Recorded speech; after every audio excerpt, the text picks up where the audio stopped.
எல்லோருக்கும் வணக்கம். Welcome to our channel வீட்ல குக்கிங். இன்னைக்கு நம்ம பார்க்க போற வீடியோ சேப்பங்கிழங்கு ரோஸ்ட்.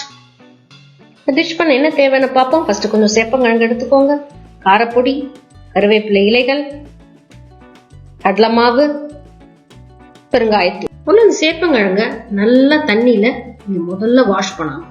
இது எதுக்குன்னா சேப்பங்கிழங்குல நிறைய மண் ஒட்டி இருக்கும். அது பூமிக்கு கீழே விளையிற கிழங்குங்கிறனால நமக்கே தெரியாது நிறைய மண் இருக்கும். அதனால கொஞ்சம் அவசரப்படாம மெதுவா நீங்க ஒரு கிழங்கா நல்லா மண்ணு போற வரைக்கும் நல்லா தண்ணியில அலசிடுங்க.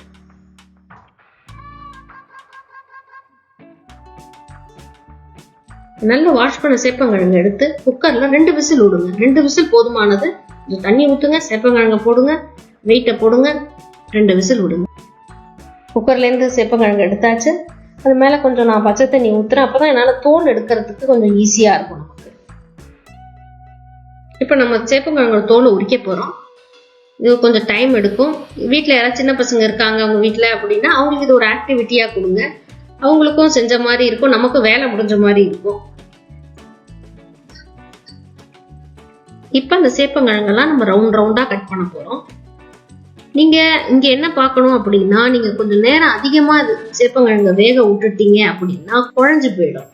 அதனால நம்ம அளவாதான் சேப்பங்கிழங்க வேக விடணும். அப்பதான் அந்த மாதிரி பீசஸா நம்மளால கட் பண்ண முடியும். எல்லா சேப்பங்கிழங்கையும் சின்ன சின்ன ரவுண்ட் ரவுண்ட் பீஸா கட் பண்ணியாச்சு.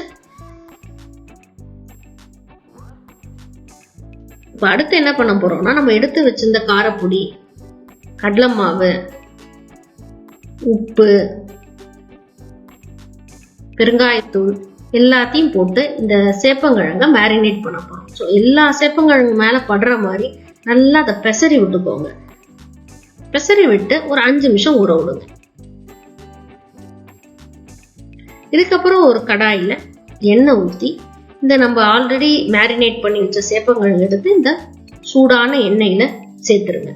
சேர்த்து கம்மி ஃப்ளேம், அதாவது லோ ஃப்ளேம்ல ஒரு 10 நிமிஷத்துக்கு வதக்கிக்கிட்டே இருங்க.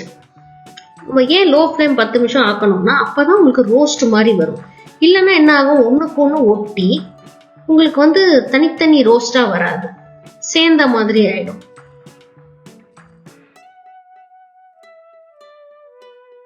நல்லா ரோஸ்ட் வரும்போது கொஞ்சம் கருவேப்பிலை இலைகளையும் சேர்த்துக்கோங்க. சேர்த்துட்டு ஒரு 1 to 2 நிமிஷம் இன்னும் கொஞ்சம் அந்த கருவேப்பிலையோட வாசனை இறங்குறதுக்காக இன்னும் கொஞ்சம் அதை வதக்கி விட்டீங்கன்னா நல்ல மொறுன்னு ரோஸ்ட் ரெடி ஆயிடுச்சு. சூப்பரான ரோஸ்ட் ரெடி. நீங்க இந்த ரோஸ்ட்டை கிட்ஸ் லஞ்ச் பாக்ஸ் கொடுக்கலாம். சாம்பார் சாதம், ரச சாதம், தயிர் சாதம், காய் சாதம், எந்த வகையான சாதத்துக்கும் இந்த ரோஸ்ட் ரொம்ப சூப்பரா இருக்கும். இன்னைக்கு எங்க வீட்டுல தேங்காய் துவையல் பண்ணனால நாங்க தேங்காய் துவையலுக்கு இந்த ரோஸ்ட்டை தொட்டுட்டு ஒரு புடி பிடிக்கலான் இருக்கோம். உங்க வீட்டுல எந்த சமையலுக்கு சேப்பங்கிழங்கு ரோஸ்ட் வச்சு சாப்பிட்டீங்க அப்படிங்கிறத கமெண்ட் செக்ஷன்ல கமெண்ட் பண்ணுங்க. உங்களுக்கு இந்த வீடியோ பிடிச்சிருந்தா லைக் பண்ணுங்க, சப்ஸ்கிரைப் பண்ணுங்க, ஷேர் பண்ணுங்க. Thank you so much.